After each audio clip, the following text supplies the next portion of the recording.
December 17 மார்கழி பிரதோஷம். மார்கழி மாதத்தில் வரும் மிகவும் சக்தி வாய்ந்த ஒரு புனித நாள். நீங்கள் சிவன் பக்தராக இருந்தால் இந்த பதிவுக்கு லைக் செய்து கமெண்ட் பாக்ஸில் ஓம் நம சிவாய என்று பதிவிடவும். மேலும் நம்ம தமிழ் பக்தி சேனலை சப்ஸ்கிரைப் பண்ணுங்க. இந்த பிரதோஷ நேரம் என்பது சிவபெருமான் கைலாயத்தில் ஆனந்த தாண்டவம் புரியும் அதீத புண்ணிய நேரம் என்று கூறப்படுகிறது. இந்த நேரத்தில் சிவனை வழிபட்டால் மீன நாட்களாக உள்ள மனக்கவலைகள், தடைகள் மெல்ல மெல்ல விலகத் தொடங்கும்.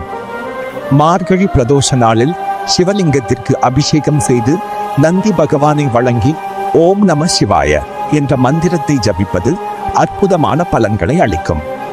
குடும்ப நலம், ஆரோக்கியம், தொழில் முன்னேற்றம் மற்றும் உள்ளார்ந்த அமைதிக்காக இந்த டிசம்பர் 17 மார்கழி பிரதோஷத்தில் சிவபெருமானை மனமாற வழிபடுங்கள்.